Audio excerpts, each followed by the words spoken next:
Caro Richard, caro Dario Bersani, caro Marco Cassetti, vogliamo ampliare il discorso legato a Liverpool-Roma, avendo in collegamento un grande giocatore irlandese, tante presenze in nazionale, 73, a 5 anni con la maglia del Liverpool tra l'87 e il 92, con 2 titoli di Premier League vinti e poi tante altre esperienze, dal West Ham al Fulham, all'Aston Villa, al Crystal Palace. Abbiamo il piacere di avere in diretta Mr. Roy Houghton. Roy, buongiorno, good morning. Good morning. Good morning. Ray Houghton, caro Richard, ci dai magari anche una mano per quella che è la traduzione. C'è qua Marco Cassetti che ha giocato 2 anni in Inghilterra.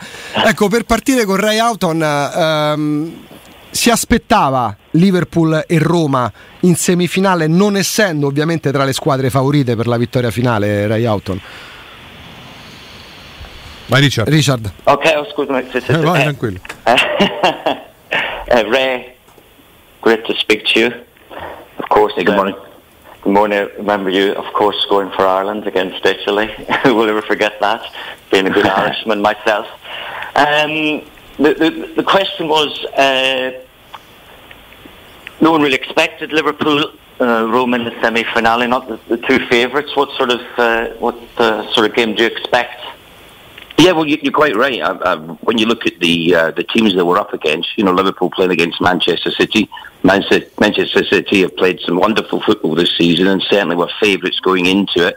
And likewise with Roma, to come back from 4-1 down in the first leg against Barcelona was a remarkable achievement. But going into it, Liverpool certainly need to make sure that they don't think the job is done. Having beaten Manchester City, that everything's fine, that Roma's going to be easy. It's not. It's anything but that. It's going to be a very tough game over the 2 legs. So they have to be professional. They have to make sure that they keep the focus. I think the most important is they don't concede a goal at home in the first leg. Even if it's 0-0, it's not the worst result to take into the second leg. Sì, Richard? Sì. Sì, è ovvio che Liverpool e Roma è arrivato nelle sorprese delle Champions League. Liverpool ha battuto Manchester City, la Roma ha fatto una cosa straordinaria contro il Barcellona. La partita domani, la cosa importante per Liverpool, non concedere un gol, un 0-0 non è male, un bel risultato per Liverpool in casa. Liverpool deve focusare sulla partita, gioca con molto professionista e poi alla fine c'è una partita dove c'è Liverpool, non deve concedere un gol dalla Roma. Più o meno questa è traduzione. Stare molto attenti. No, va benissimo, figurati, abbiamo capito perfettamente. Diciamo. Marco, hai una domanda, Marco Cassetti, per Ray Houghton? Sì, volevo sapere da Roy quale secondo lui è il punto debole del Liverpool quest'anno. Se è veramente solo la fase difensiva nei 2 right back o i 2 center back? Okay.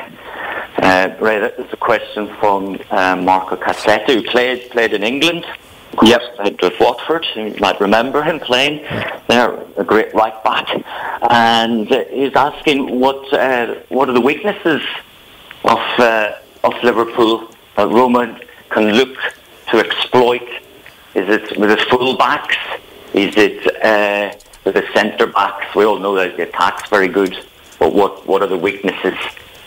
Well, I think the weakness is if they don't defend as a team. It's not just about the back 4 or the goalkeeper. I think them days are gone. I think with Van Dijk coming in, he certainly improved the back 4. But I was at the game on Saturday for the West Brom versus Liverpool game, and unfortunately the same basic mistakes were there. And I think where Roma can take advantage is set plays. I do genuinely think from corners and free kicks, if they get the right delivery in there and you've got the players attacking it, as we've seen with Manolas and Dzeko and players like that, if they get into the right areas, they can score goals that way. Okay, thank you, Ray. allora a Liverpool difende come una squadra, non solo difensore, ma tutte le squadre devono difendere insieme. Ma con l'arrivo di Van Dijk, lui sicuramente è migliore di difesa. Lui di punto in difesa è più forte, è lui. Il rendimento migliore, sì. Sì.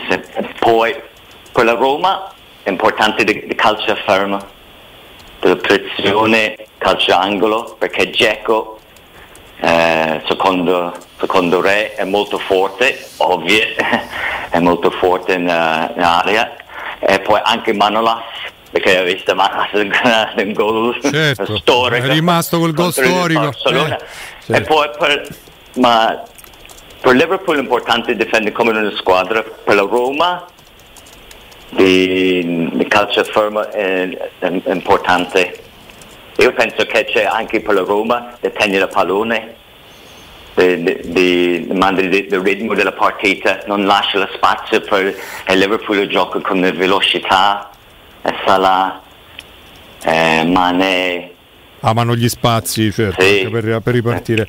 In contropiede Richard, a proposito di gol storici, Ray Houghton, che è nato a Glasgow con l'Irlanda nel 1994, ne ha segnato uno di gol storico all'Italia proprio, no? L'Italia di Sacchi, che poi avrebbe raggiunto la finale del mondiale, no? Con il Brasile, persa il gol con l'Irlanda lo fece proprio Houghton, e volevamo chiedere anche qual è una sua opinione, visto che osserva calcio, è un analista, no? per le televisioni britanniche, per i mezzi di comunicazione, come vede il calcio italiano. Adesso la Roma ha sorpreso, la Juventus ha fatto 2 finali in 3 anni, sta crescendo come movimento, oppure ancora la strada è lunga? Volevamo chiedere questo. Okay, they're just saying how they're looking at your career, and of course we talked about the great goal you scored against Italy, and Italy arrived in the final, and now you're a pundit, and what do you think of Italian football? You've seen now Roma arriving in the semi-final, and Juventus have been in a couple of finals in the last few years. How is Italian football perceived? Is it on the rise, or again, after many years, we're probably out of the limelight, or still is a long road for it to go to get back to the top? Well, first of all, I'm a huge fan of Italian football. Always have been. For the days of Liam Brady, when Liam trailblazed, if you like, going over to Italy and doing so well. One of my regrets is when I was at Oxford, there was talk of me maybe going to Inter Milan. That never happened, and I'd love to have went and played at a particular time in Italy. And the resurgence of Italian football in the last few years with Juventus and how well they've done. They've got some excellent players, like Higuain and Dybala. I love watching them play.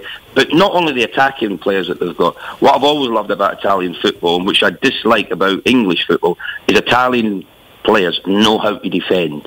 The premium is on defending, and it's as important as attacking. And I think that is absolutely right, because there's 2 areas to a football field.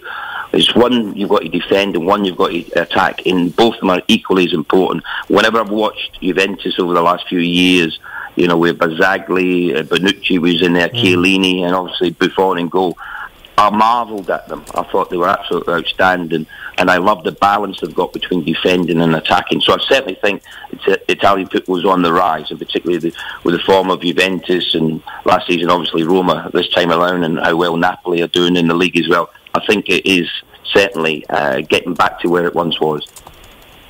Ok, thank you. Right.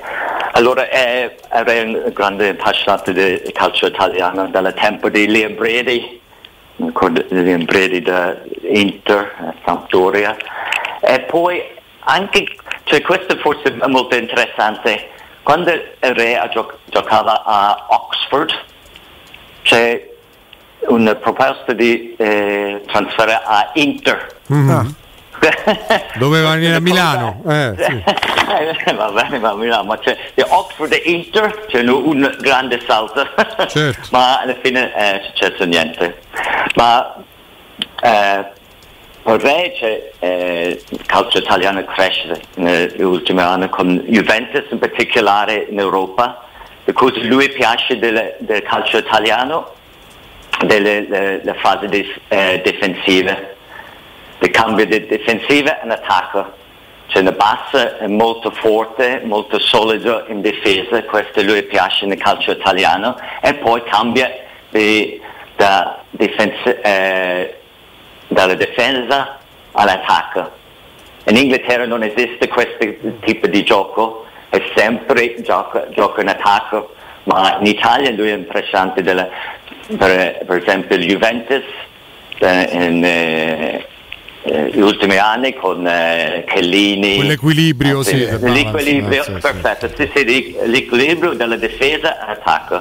A lui piace molto di Higuain e Dybala, che è il giocatore di Juventus. Ieri sera non ha giocato molto bene, ma anche a Napoli, a quest'anno in Europa la Roma sta facendo, è stata la migliore. Richard, vuoi fare tu un'ultima domanda a Ray Houghton prima di salutarvi? Certainly. Ray, I know you said you've watched Roma a lot and gone through the years. I don't know if you saw that last year the end of Francesco Totti's last game. It was called Totti Day, and the whole of Rome, well, one part of Rome anyway, the stadium was full. The fans were in tears, and it was an incredible send-off for any player probably in the world. Can you imagine what, having seen that, what the Olympic Stadium in Rome will be like for the return leg and the passion of the Roma fans? It's going to be such an amazing evening, as Anfield will be tomorrow night, but certainly do you understand what it's going to be like to play against Roma and against their fans at home? Can I just tell you, one of the best atmospheres I ever played in was in the UEFA Cup when Liverpool played against Genoa, and an hour and a half before kickoff, the home support were in their end, jumping up and down. It was the most intimidating, terrifying match I've ever played in, but brilliantly played, and we lost comfortably enough. I think it was Branco, the fullback, who scored one of the goals in the game, but let me tell you, I know what Italian support could be like. I know what that ground will be like in a few days' time in the second leg when they play Wednesday week. I know how incredible it will be. And what Roma will be hoping for is that they're in there still with a chance of qualifying for the final. So then there'll be so much on it. But listen, get ready for Tuesday as well, because Anfield in itself will be a fantastic atmosphere, and they're going to be two very, very special games. And just on Totti, the word legend is used far too much in football, but certainly not for him. Okay, thank you. That's a wonderful tribute there to Totti. Chiedo di direi ovviamente l'ultima partita di Totti, e poi anche in quel momento lo stadio pieno di gente in lacrima della passione, la passione dei tifosi della Roma, e chiedo di Re se è pronto per il ritorno all'Olimpico, stadio pieno, ovvio, una notte indimenticabile per tutte e due squadre. Lui ha detto che ha giocato contro il Genova. Sì, come no. Con Branco ha fatto di gol, e lui ha detto che sapeva bene come di tifosi italiani in quella partita è arrivata, c'è tante ore prima della partita, salta in curva, un ambiente molto intimidato per i giocatori. Per Liverpool ha perso, e lui aspetta le stesse cose contro la Roma all'Olimpico per il ritorno, un'altra notte con la passione delle tifosi della Roma. Una grande atmosfera, sì, atmosfera incredibile. Sarà un'altra serata incredibile. Ma lui ha detto c'è una cosa su Francesco Totti, anche Usi le parole mito. Un mito. Esattamente mito. Così. Esatte, per Totti c'è un mito. Questa è bella parola del re sul Totti. Decisamente, che sintetizza tutto. Siete dei miti anche voi, Richard Whittle. Ti ringraziamo davvero per esserci stato. Grazie di cuore. Grazie per tutto.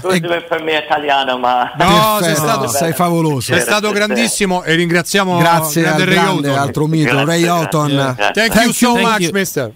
Houghton. Thank you, Ray. They said thank you very much. Grazie. Thank you. Grazie a Richard Whittle, grazie a Ray Houghton.